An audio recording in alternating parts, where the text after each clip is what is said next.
Hello and welcome back to another episode of the What Was That podcast. I'm Jazzy. And I'm Addi. I forgot to make that green. I'm Addi. Yeah. There's a few staples that girls like us loved at an early age that molded us into the spooky loving women that you see before you today. Like the Scream franchise. And Coraline. And Chucky. The Dark Crystal. We could make a whole list of movies and books that influence our young minds. Honestly, top of my list, Twilight. Low-key, Twilight is likely what started my love for monster romance. But did you know it's been 20 years since the book came out? 20? Damn, that's crazy. Maybe after 20 years we can finally answer the question, Edward or Jacob? Edward, 100%. So yeah, in case you can't tell, it's werewolves and vampires. Yeah. Story 1. Meeting a real vampire? A strange experience. Ooh. 2 days ago, I was with my friends at a party. Everything was okay and boring for me because I can't drink alcohol. I have stomach problems. Nevertheless, we had fun, left the party early, and went to a friend's house to chill. After a couple of minutes, I heard some of his friends come in to join us. Several hours passed, and because it was getting very late, I wanted to leave for home. Some of his friends decided to take me home in the car. Before we reached the car, we saw several men standing out front of it. Many who looked drunk, but I wasn't expecting any kind of trouble. As we passed the car to get to the back seat, waiting for the owner to let me in, a man approached from the group and told him to get inside the house because he was needed by someone. It appeared to me that the owner knew this guy because he did exactly that, without opening the car or telling me anything. I just stood there for a couple seconds and decided to walk back to the house to see if he's still willing to take me home or if I should go on my own. I had my driver's license suspended. I went into the house, couldn't see the owner, and said goodbye again to some friends while I was thinking of my journey home because public transit doesn't work at that hour. I live in Eastern Europe, by the way. 2 more guys walk in the house and catch my attention. He had medium dark brownish hair, slim loose clothes, very common looking actually. But that wasn't the thing that caught my attention. When he entered the house, I just had a strong feeling coming for him that I can't describe. He looked at me. He had dark brown glassy eyes. Okay. Didn't say anything, but he started to move around like nobody was noticing him. That's when I realized his movements were so unnatural or weird. It was like he was going backwards as his arms and his body moved. Weird. The feeling I had was not fear, though. Like, you know, if you're scared of ghosts or demons, the dark, horror movies, etc. This was a feeling I had a few times when someone died or saw something very graphic and gore-related. Kind of the same feeling, and my brain just rewired it in a way. It was the same feeling I had when I watched someone years ago fall off the stairs with blood running from his ears. Oh my God. He looked at me intensely, which at the time seemed like a very long period, and I couldn't move. I now remember opening my mouth halfway and just staring at him, eyes wide open, and fixing my vision on him, but I didn't want to make contact with his eyes. Subconsciously, I thought I told myself not to look for some reason. He never spoke a word, and no one else engaged him. He went straight for the door after making these rounds in the house, and for a second he stood under the door entrance, turned his head, and looked at me. He was pale white in a way that evoked the same feeling in me as before. He left. I tried to gather myself and tell myself there was nothing wrong, nothing at all, and left my friend's house for home. I forgot about the whole thing outside. It was freezing. I started walking in the snow, feeling sleepy and tired, until I saw him again near a closed travel agency building. He was ahead of me, leaning against the glass walls. He didn't seem to notice me, but I knew that it was him. I switched sides on the sidewalk to get some distance, with one eye looking in his direction. He noticed me halfway and smiled shortly. I couldn't see his face because of the snow and the distance, but I noticed his mouth was a deep red, almost bloody. I picked up the pace, worrying that he might follow, but he stood his ground. And shortly after, I was out of there and on my way home. I tend to smoke a lot. I had this irrational fear that when I got home and lit up my cigarette with the window open that someone might come in. And I was thinking of him specifically, though I live in an apartment on the 15th floor. Nothing happened, of course, and I went to sleep. To the hour I'm writing this, I can vividly remember the same feeling I had when I encounter this man, and I can't shake it. Somehow I get a mental image and visualize this man as I did back then, Somehow not human, yet human enough to not be afraid in a way I should be of the deep supernatural. I guess the only word that comes to my mind when I think of him, sort of vampire, though strangely it's not from any book of fiction or myth that I know of. But I keep sensing him like that. I don't know why. I keep telling myself this was nothing out of the ordinary, but the experience and the feelings I went through were anything but ordinary. I have to keep in mind that I just can't ignore them subconsciously, and I have to give them credence. I'm sure now more than ever that it was not human. I sensed he wasn't human from the first moment. Has anyone had a similar experience? What if he just kind of spilled his slushie on him?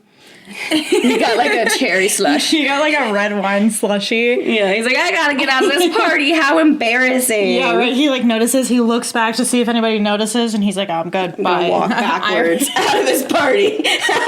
He like kind of moonwalks, but he's not good at moonwalking. So it just looks really weird and disjointed. That's me when I moonwalk. I'm like, I imagine, you've seen Parks and Rec before, right? Yeah. I imagine him like Oren.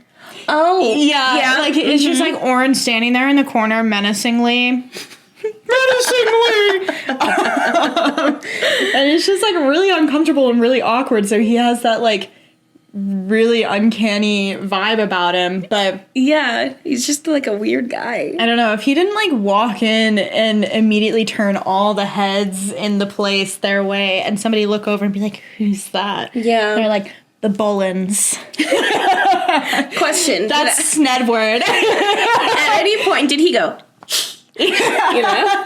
At any point, did his skin sparkle? Did you see that? Good question. Did you see any fangs? Did his eyes turn red or gold? Yeah, maybe get a paper cut. See what he does. Yeah. Does Go he to a birthday feral? party, open a gift.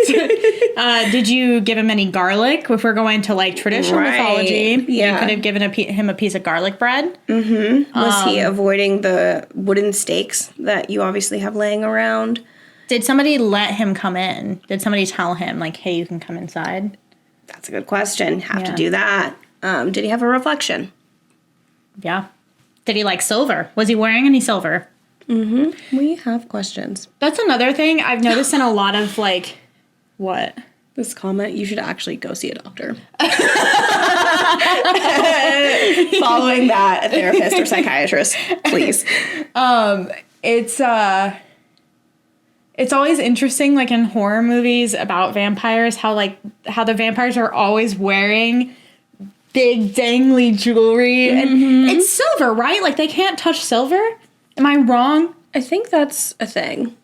I know silver bullets kill werewolves, but I think silver is also bad for vampires. Yeah, they're vulnerable to silver. Yeah, the AI overview. Thanks, Yeah. Gemini. Oh, wait, here, I'll go to Reddit.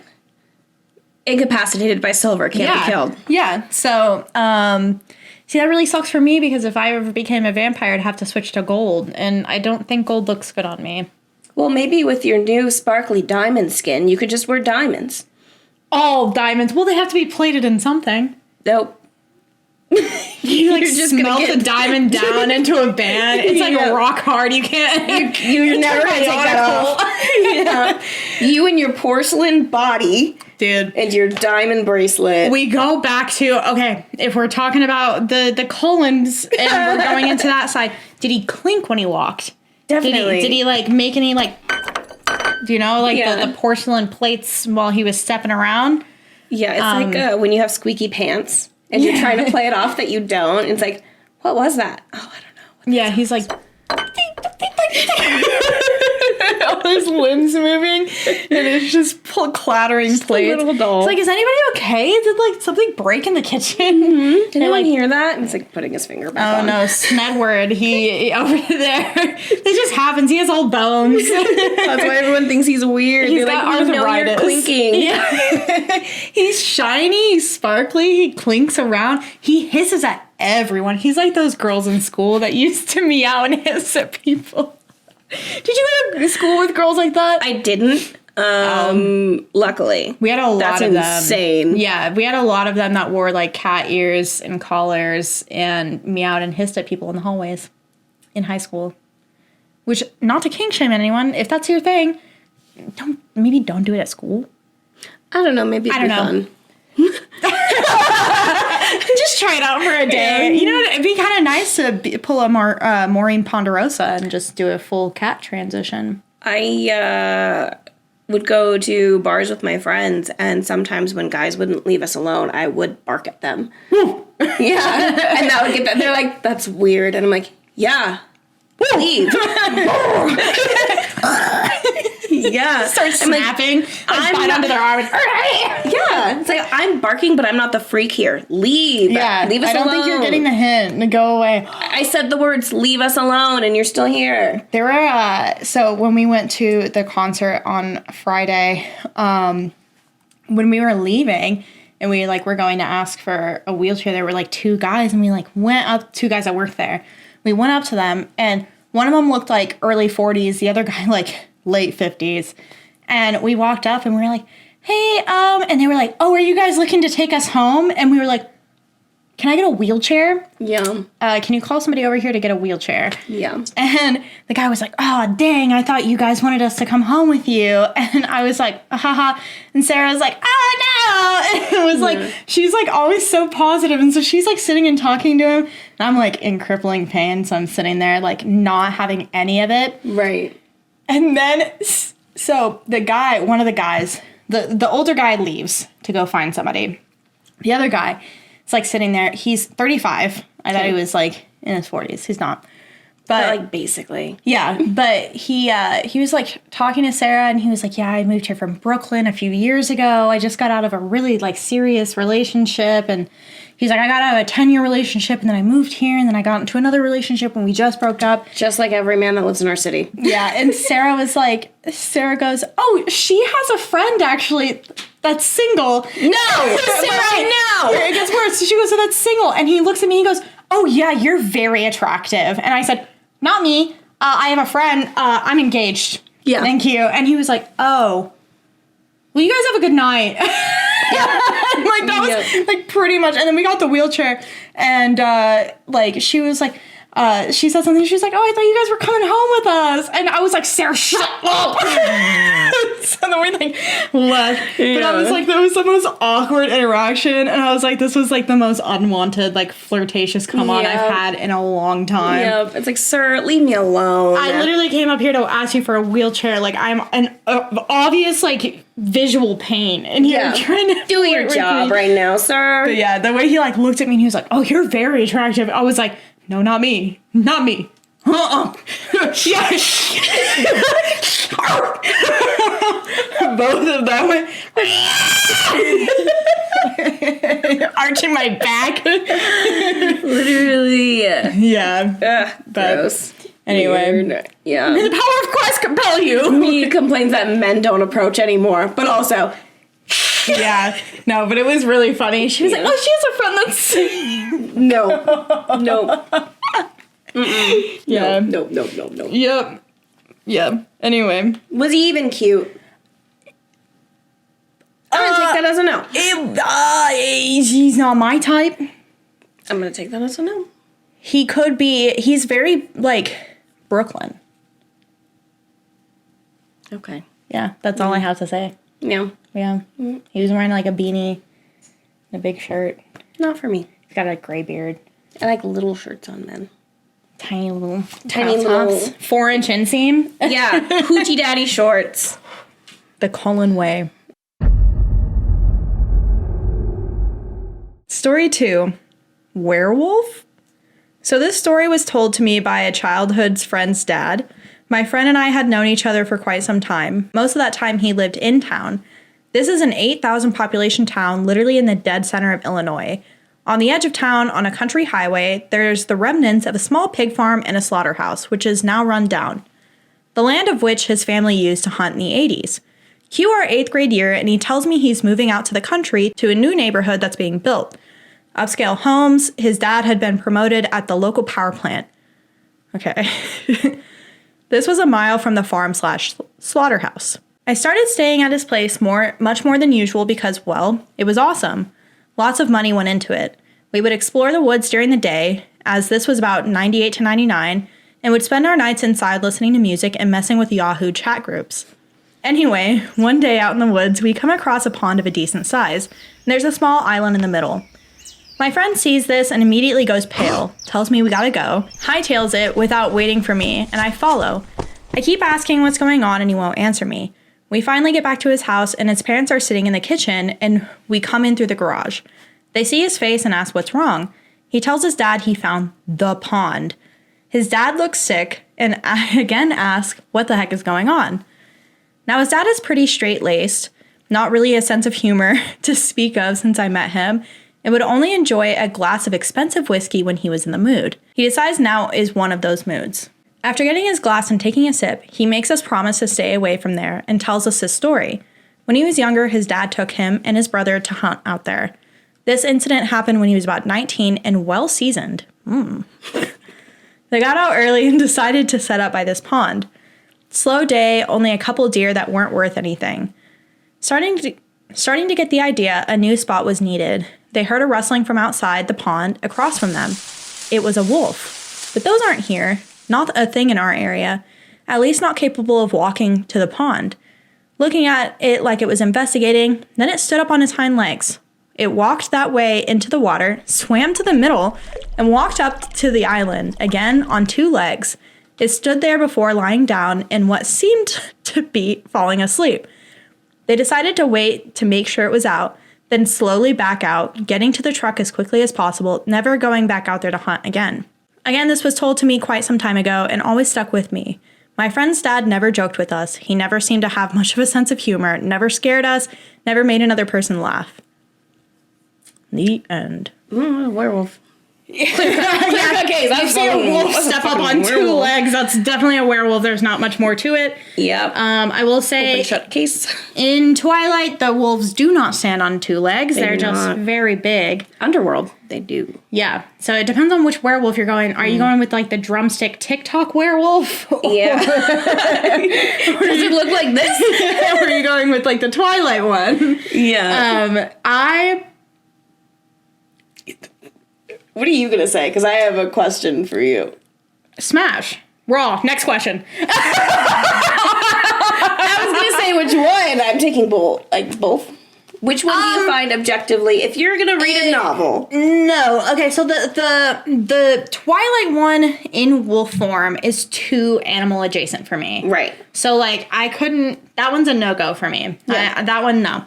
The drumstick version... Yeah. Of the werewolf where he's standing on two legs, he's got ripped six-pack, he's got fingers. Yeah. You know? That one. Body of a man. Body of a man. Have you read Bride? No, but you were talking about that at book club. Yes. Yeah? Bride is a very, very good book. So it's a book between a vampire woman and a alpha werewolf male. Gotcha. So, and they live amongst each other, but they have a treaty, similar to Twilight. But it's like, the vampires are like rich and have like this giant company with this giant sky rise in downtown. And the wolves are like on the outskirts, right? Yeah. And then they like trade essentially and like make the alpha male and the like daughter of the like head vampire like get together. Yeah.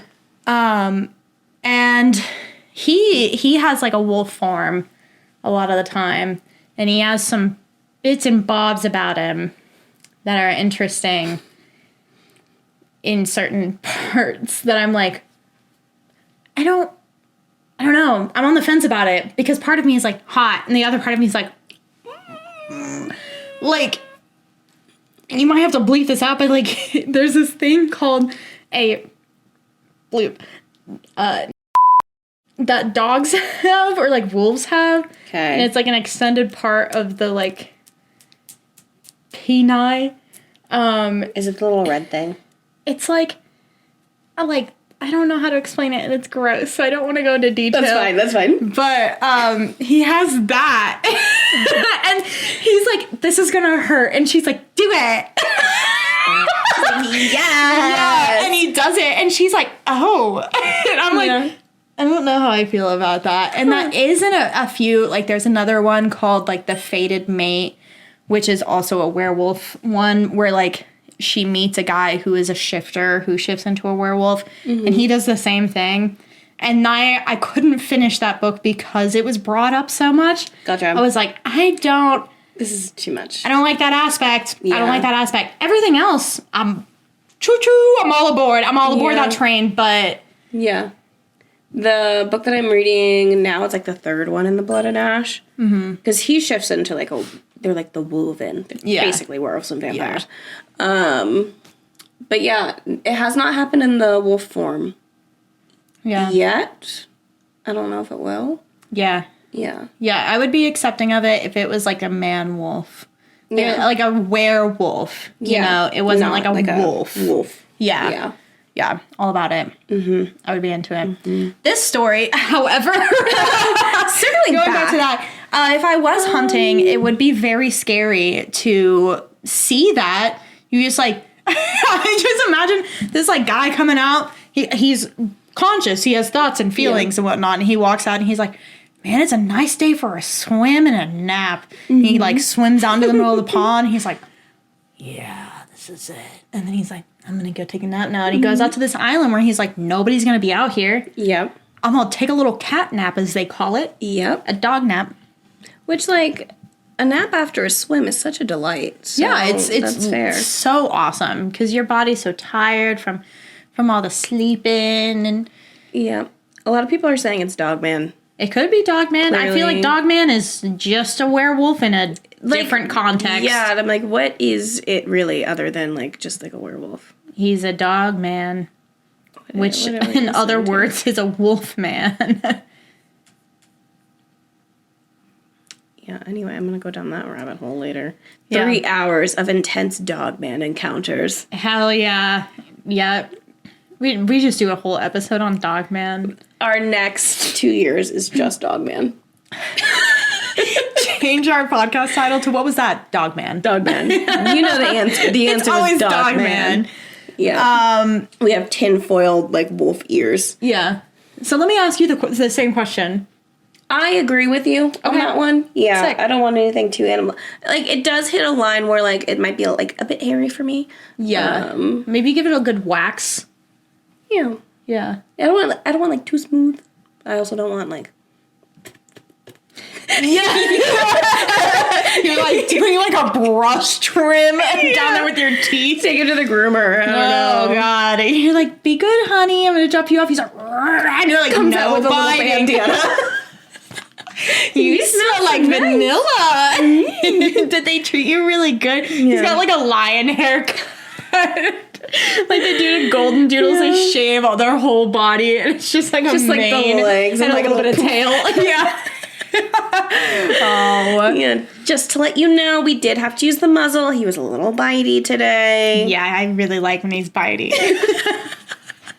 Take him on a walk next time you bring him in. They're like, okay, the total would be $600 because there was a lot of fur. You just look back, just like the whole room. It's like two ladies, their eyes just open up from mounds of fur.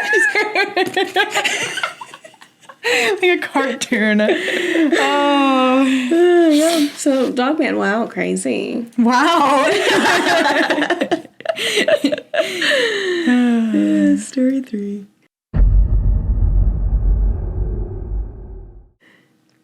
My personal werewolf encounter. Werewolf is kind of hard for me to say. Werewolf. Werewolf. Werewolf. My personal My werewolf. Blah, blah, blah. My personal werewolf encounter. Date, June or July. Stop. I like how they put date, June or July 1992, 5 p.m. Location, Southern Maryland. Right? Like, this is a dossier. Yeah. They're like debriefing. Sarge! It's supposed to be like, aye, Captain. But, like, clearly not in the Making military. a full police report. This is the police report. It probably is. This went straight to Charlie Swan. Okay. This is a rather short encounter because I was riding in the car and basically saw it and rode past it. I've been past the site hundreds of times since then, but I've never gotten out and walked around the area. Maybe I should. This encounter changed my life. When I read the encounters on this sub and hear other people's stories, I never discount them. Why? Because I know what I saw, and who am I to question someone else's experiences? Sure, there's a lot of made-up stories and creepypasta out there, but I strive to find incredible sounding accounts and share them all with you. It was the evening and my family and I were coming back from having dinner with my brother, mom, and dad. I was 15 or 16 and right in the right back passenger, chilling with my brother. Riding along, I was just looking out the window, and there is a little road that merges onto the main road on the left. So as we merge, we pick up a little speed. We're going maybe 25, 30 miles per hour, and we have to cross this little bridge, and it's really bumpy. So we slowed down even more, maybe 20 miles an hour. Once we did that, I looked up ahead, and about 75 yards ahead, I saw something standing on the wood edge off to the right a little bit, but it was exactly at the edge of the woods. It had both arms on a tree, just standing there, meaning its right arm was on the tree about shoulder height, and its left arm was on the tree at about shoulder height. So its arms were basically spread out with its hand on trees. Okay? It was about 7 feet tall, maybe taller, and it had a wolf-looking face, only larger, like a dire wolf from Game of Thrones.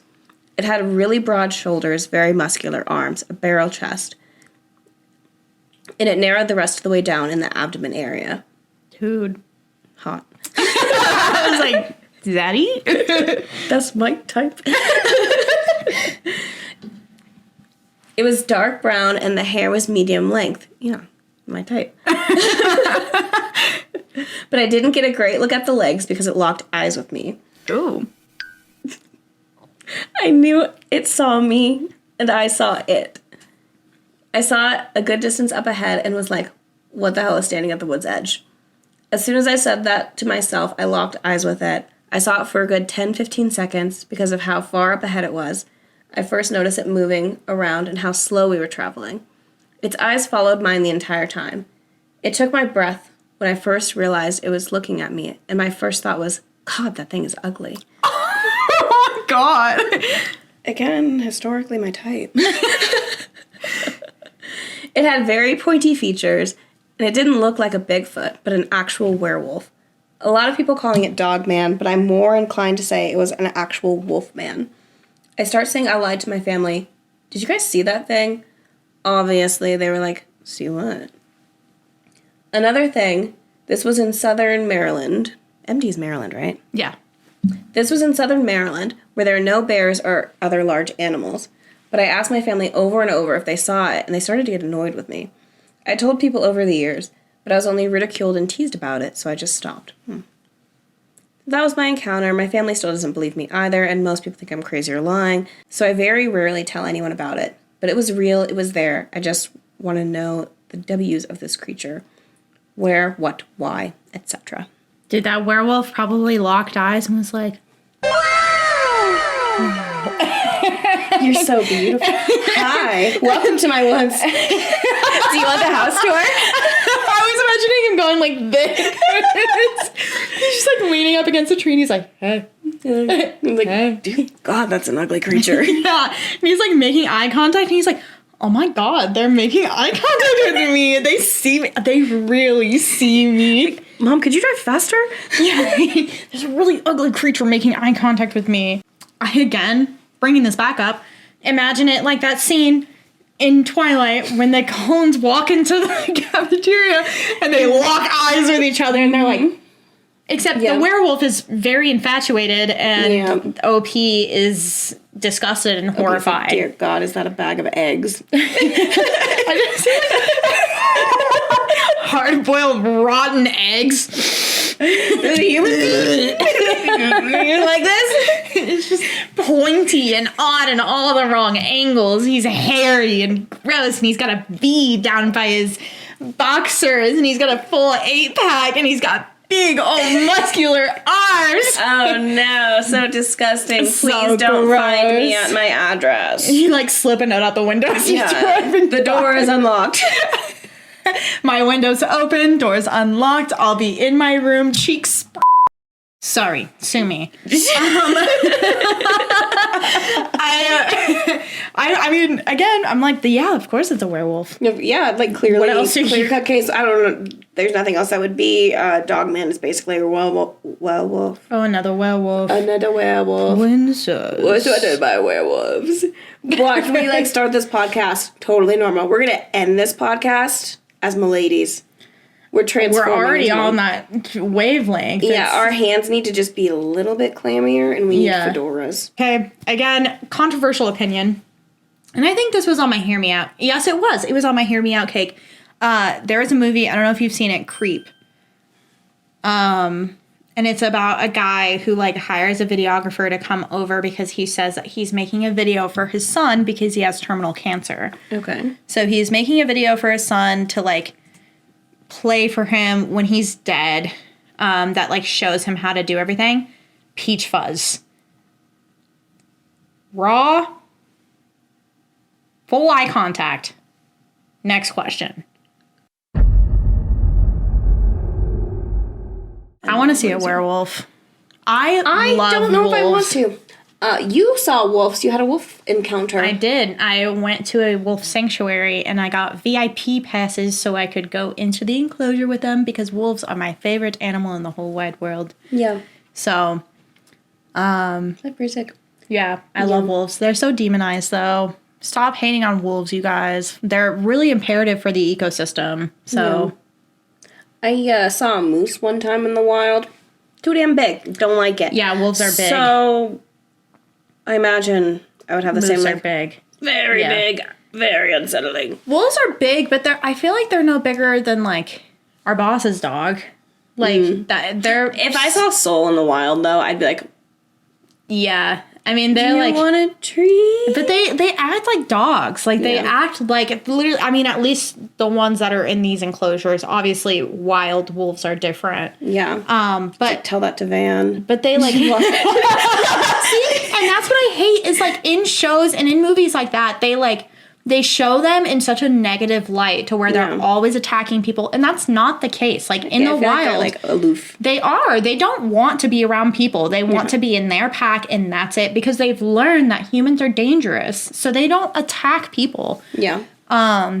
It's, like, very, very, very rare that they attack people.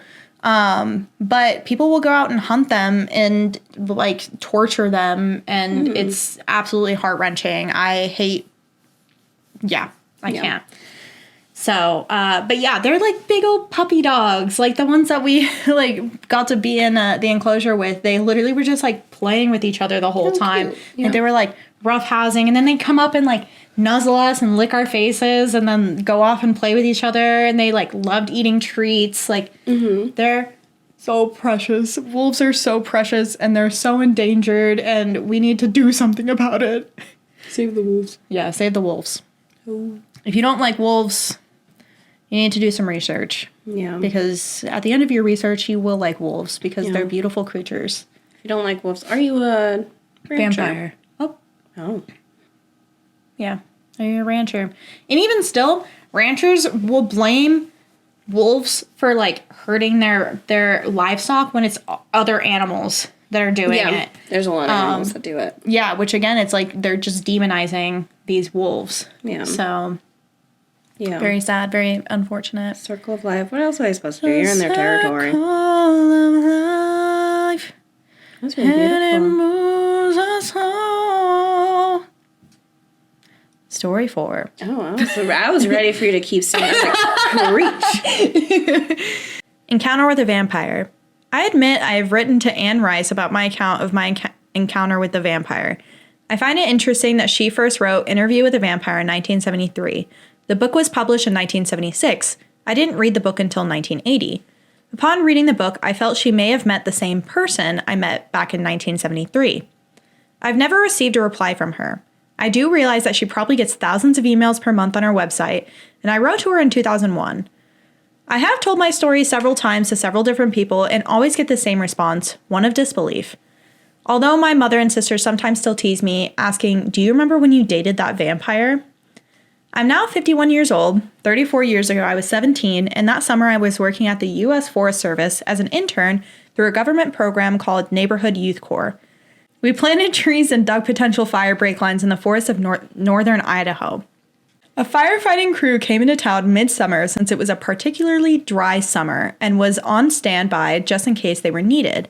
Among the crew was the most beautiful young man I had ever seen. He had long blonde hair, perfectly symmetrical features. He reminded me of a more refined version of Robert Plant or of Led Zeppelin. Hot. Right? So hot. He was tall and handsome and everything I thought I would give up my virginity to. Yep. Yeah, fair. I spent a long time just looking at him. He apparently noticed and began talking to me when the crew came into town from their forest stations. He asked me out and I was ecstatic. We met for dinner several times, always late after 10 p.m. He never ate, urging me to order whatever I would like. This is so hot. I'm sorry. Whatever I would like to have, and he would have a glass of wine. I never knew how old he was, but the drinking age in Idaho at the time was 19. He also had a European accent of some sort. He said he was from Germany. We would part at the restaurant. He never made any attempt to kiss me, which I thought was very strange since every other guy I dated prior was always all over me. One night, I suggested we meet at a place very near to my apartment, as I planned to ask him back to my house afterwards for whatever. Fast forward to my apartment. After opening a bottle of wine and chatting, he wanted to take me into his confidence because he really liked me. He continued to say that he doesn't usually tell anyone the truth about him because it scares people. This is so Twilight coded. Okay, I felt the first flash of fear. He then went on to tell me that he was from Germany and was over 400 years old, that he was a vampire. I can't. This is exactly what happened in Twilight. I didn't know what to say, so I asked, what do you mean, vampire? He said he was from an aristocratic family and was chosen and attacked by a vampire in his family's estate. He was made a vampire by his attacker. By virtue of what he had become, he left with his other vampires and traveled all over the world. He came to hate him so much that he branched out on his own in France after many years. I asked if he drank blood and killed people. He paused and said yes, sometimes he chose to take a human life. Okay, at this point, my fear was turning to terror. He was either a psychopath with a really interesting story, or he was the real thing and I was about to die. I told him he was scaring me. He said he thought he probably would and that it was not his intention. It was hard for him to make friends, and when he felt he could trust someone, he would tell them the truth about himself since his lifestyle was not ordinary and needed the acceptance of what friends he had to maintain a friendship with them. He also told me that he knew I was expecting to have sex with him, and he would agree to that, but that sex was no longer pleasurable to him, although he knew it was pleasurable to normals. This is so fucking Twilight code. I can't. Okay, at this time, I was really freaking out and said, I think you should leave. I remember he looked really sad. He said of course he would leave, but he wanted me to think about being friends with him. I said, I don't think so. You need to leave. He got up slowly and picked up his jacket and reached inside the jacket pocket for a pen and paper. I was really shaking by this time and thought his every move was a ploy to kill me. But he wrote his phone number at the camp on a piece of paper and said, if you change your mind, call me. And he left. When he walked out the door, I was trembling so badly I could barely dial the phone. I called my mother to come get me to take me home for the night. I told her I just ended a date with a really creepy, scary guy. I paced the floor until she got there, listening for any sounds that might indicate he was breaking into my apartment. I told my parents, and they said I did the right thing by calling them. My dad said it's time for you to move out of that apartment, and I did. I never called that guy, and I never saw him again. His name was Manfred Kirschner. I have never forgotten him. I thought he was a psycho until I read an interview by Anne Rice. I have wondered for 28 years now if he's who Rice called Lestat. Believe me or not, there you have it. Dude, that's so hot. I cannot believe that she fumbled that.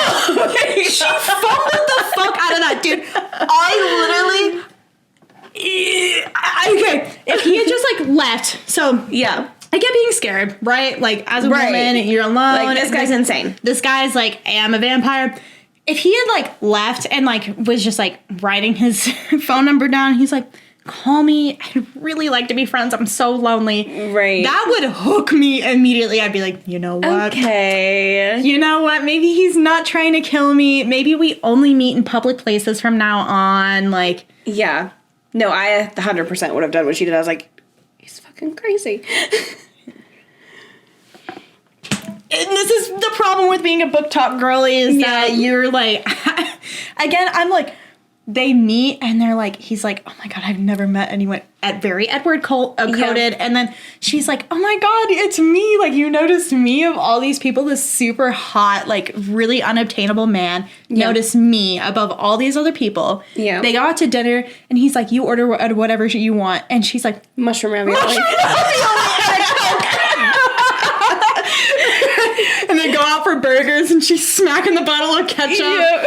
Yeah, and then they go back and she's drinking wine with him. And he's like, I have something to tell you. This is the skin of a killer bell.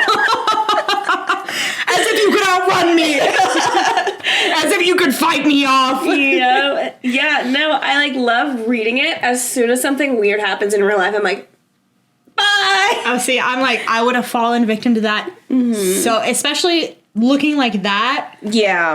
This right here. 17-year-old me. Oh, 17-year-old me was a menace. Over. So that's fair. I would have died. Like 32-year-old me, you know? 17-year-old me, different story. No, I would have been over. Especially. Yeah. You're right. He's like, it's not really pleasurable for me, but if you like it, I'll do it. I'd be like, you're so well practiced, aren't you?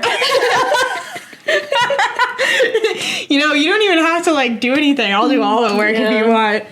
I would have been all about that. That is literally my Twilight fiction fanfic right there, written down. I would have been a sucker.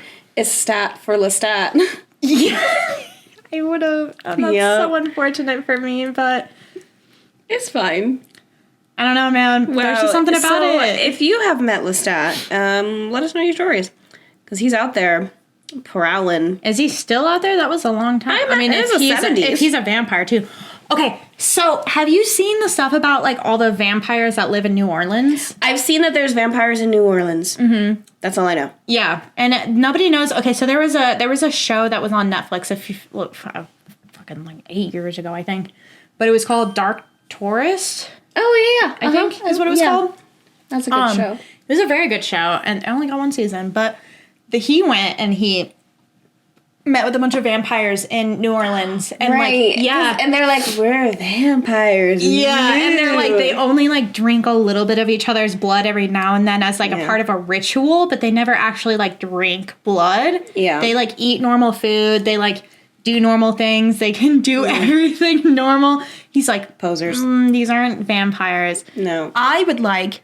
These are familiars. Yeah. Guillermo walking around. He's like, this big ass cape. He's like, yeah, I'm a vampire. Yeah. Watch me drink this blood. He's like, takes a little. Okay, that's good. I'm good. You saw that? Can I get a cheeseburger? Maybe. I'll get a bloody cheeseburger. How about that? That's a real vampire move. The rarest it can be. It's like pops it in the microwave to cook it a little bit more. Why did the Colons never do that? Have familiars? No, go to like the butcher or the grocery store and like buy pounds of beef and just like drain the blood out of it. So I've seen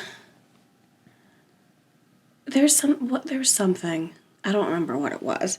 But like it tastes better when it's fresher. Yeah, but if they need the blood. Yeah. You know, because there are points in there where they're like, I need to feed. Yeah. And it's like, okay, then go get a pack of fucking ground beef from Costco, just, bitch. Like, on it. Yeah. You're like, stick a straw in it, slurp that shit out. Like, it's that simple. Yeah. Blood bags are a big thing in Vampire Diaries. I would love it. There's a lot of bars around here during Halloween time that do little blood bags. They're very cute. Yeah. Yeah. Little cranberry something in there. Yeah. The bar that we went to on Saturday, they had like a frozen horchata drink that Quentin got that was called the like gay as fuck pumpkin of Charlie Brown or something. That's literally what it was called. Like, it was something around those lines where it was gay as fuck. Who came up with that? Brown pumpkin. Yeah. All of the names were like That's that. Hilarious. Yeah, like little pumpkin slut, stuff like that. I was like reading the just menu, like riffing in the back, like, you know what? Sure. Yeah, fucking put it on there. Who gives a shit? Yeah, I've got no other options. Put it on there. No, but it was really funny. I was like reading it and I was like, huh? It was cute, but it was $16. Yeah. But yeah, I unfortunately this is truly a fanfic straight out of me would have got caught. Yeah, I would have immediately. I would love to go to. I don't really have the desire to go to New Orleans. I went one time. No, I went twice. I went once when I was a teenager and once when I was freshly 21. Yeah. And I went with like a family, so it was like I didn't go crazy or anything. Right. But I just walked around and I was like, man, this is kind of boring. So maybe if I go back with like a good group of people, it could be fun. I would want to do like the spooky tours and stuff. Yes, yeah. me so I too. feel like I would have to go with the right group. Yeah, I would love to do that. Let's do that. Let's just have a spooky little time. Yeah, yeah. No, I would love to go down there and meet an actual vampire. So if anyone's listening and they're a vampire, please let us know. Only go to Addison's house and not mine. Well, don't come to my house. But let me know if you are, and I would like to interview you. An interview with a vampire. Yeah, we'll bring the microphones. Yeah. Actually, we won't go anywhere. We'll do a Zoom call. So that sounds better. Yeah. And I would like. You're not invited anywhere. Yeah. No. This is not an invitation. And it depends on what type of vampire you are too. Like if you're like a sinner's vampire, stay the fuck away from me. Stay the fuck away from me. Unless you're Michael B. Jordan. Like still, but like maybe just like turn me into a movie and live. Yeah, it was like that's the thing. That's where it comes into. Both. That's where it comes into play. Smoke and stack. I'm greedy. Oh, two bad bitches at the same damn time. I saw this thing that was like the only pair of Jordans I've ever wanted, and that's like the truest statement of my life. I went into that movie knowing very little about it, other than like probably vampires. Yeah. When I saw two Michael B. Jordans on the screen, I was like, this is my favorite movie. Favorite movie ever. So good. I don't care what it's about. So good. Favorite movie. Oh my God. That's one thing that I always think about with vampire movies. So, in theory, say that Smoke and Stack, right? Those are their names, right? Yeah. Yeah. They're both vampires, okay? They turn everyone that they want to turn into a vampire. Yeah. Why can't they just, like, live happily ever after together? Because they're all vampires. Yeah. Tell me why. Some people have moral dilemmas. Yeah, but they're not, like, out there killing everyone. They're turning them into vampires. Yeah. So it's like, what's the harm? I'm just turning everyone into a vampire. Everyone in the world a vampire? Watch the werewolves come knock on our door and be like, hey, actually, don't can you guys give them ideas. Stop with the propaganda. Yeah. we don't need more vampire propaganda. Do you guys actually know it's like a tracker? You know how they do like the predator trackers online where you can see like if a predator like lives next door to you? I was thinking sharks.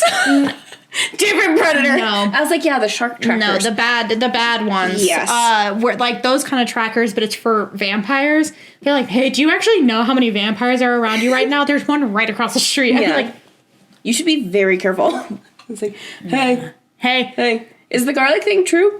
Can I come in? Me with like a loaf of bread just in case. A clove of garlic stuck in my back pocket. Next to it is a crucifix. I got silver.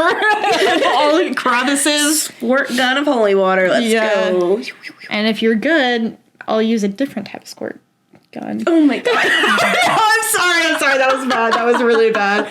My bad. It's always so sexual. It is. It's the vampires, man. It's Twilight. It is Twilight. What do you want from us? What do you want from us? Twilight truly has is groomed a gateway. the fuck out of us. Dare says that weed is a gateway drug. I think Twilight is a gateway to smut. Yeah, 100%. Mm-hmm. Yeah. Yep. I remember reading.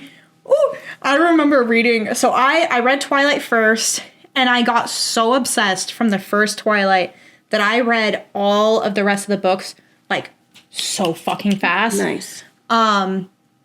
And I remember like I read New Moon in like a day, and then I was reading Eclipse, and I like finished it in a day, and my dad was like, "You're reading those way too fast. You can't. Yeah, you're limited to an hour a day." Oh my God. So I got Breaking Dawn, and I woke up like 3 hours earlier than my dad did, just so I could read Breaking Dawn. Yeah. So I woke up early, read it, finished like halfway through.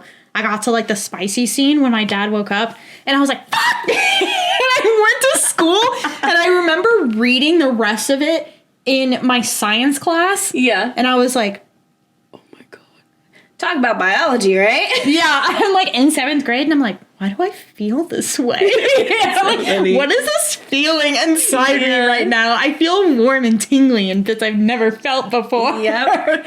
Yeah. And all they did was like, it's like a fade to black. They're like, and then we woke up and the bed was broken. And I was like, yeah, swoon. Yeah.